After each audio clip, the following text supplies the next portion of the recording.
Hello and welcome back to my channel. Today I'm going to show you how to play my newest scenario, Doorstep to Valhalla, which I just published. I've been working on this for roughly on and off for 2 years now, and yeah, I think it's finally in a form where I can publish it. So, what's this scenario about? As you can see, it's about Viking stuff. It got a custom economy system, as well as, yeah, a completely unique tech tree, or let's say 3 unique tech trees, more or less. And yeah, here you start out with a small Viking settlement. You have some soldiers, some villages, and some cows. You can't actually build anything, for the most part at least. Later on they will unlock something, but that's more advanced stuff. But you can get more food by training more cows here in the storage, and you can also improve your cows, that they go to carry more food and can be gathered from faster. So we'll get a few more cows for now to get the food production, keep it going. Yeah, and the general objective you see here, we need to destroy all Skrællingar buildings. So those are the inhabitants here of these lands. We are in America, of course, as we follow the adventures of Leif Erikson. I think it's one of those. And yeah, you need to destroy all of the enemy buildings in order to win this.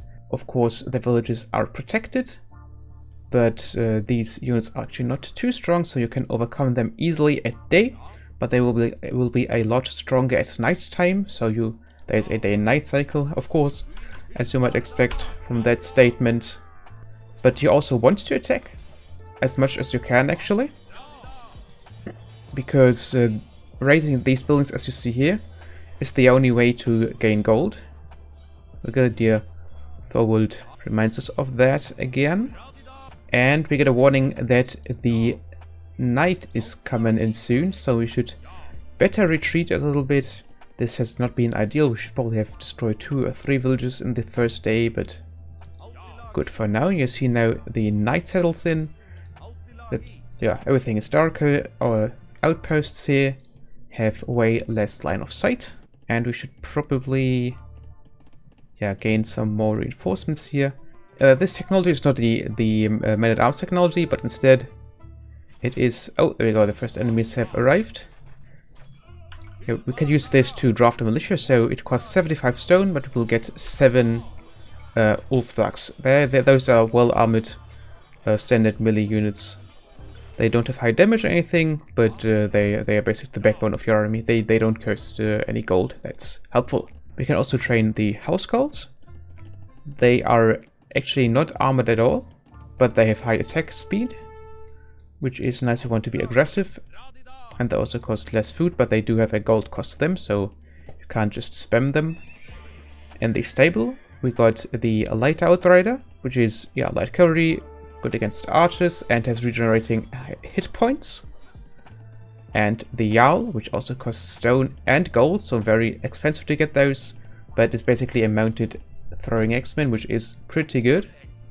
Also has high attack, and we can of course get X-Throwers, so which are throwing X-Men, and those cost food, wood, and gold.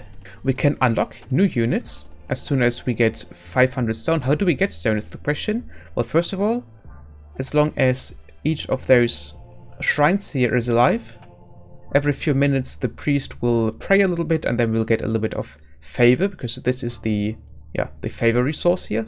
It's not really stone, it just represents it. And if we get 500 favor, we can actually choose a patron deity. So we can either found a cult of Tyr, of Odin, or of Skadi. Skadi has archer focus, Odin is focused on cavalry, and Tyr is focused on infantry, and also is the only one which can then build some defensive towers. Of course, each civ also brings in additional unique technologies, and now the day has started. Ally here, Thorwald, will also send some troops out, and they as well just defend during the nighttime, but at day they will send some patrols. And yeah, that's basically the thing. You are aggressive during daytime, and you try to be just survive at nighttime. Gather favor, raise buildings to get gold, use that to train more troops. You can upgrade your economy with several things, but most of the upgrades also cost stone, so you need to be careful. If you just get all of the upgrades, it will be a very long time until you can choose your first deity.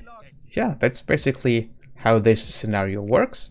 There's a few more hidden things here and there. Of course, each of the culls also gives you access to different units and so on and so forth. So there's quite some stuff to explore there.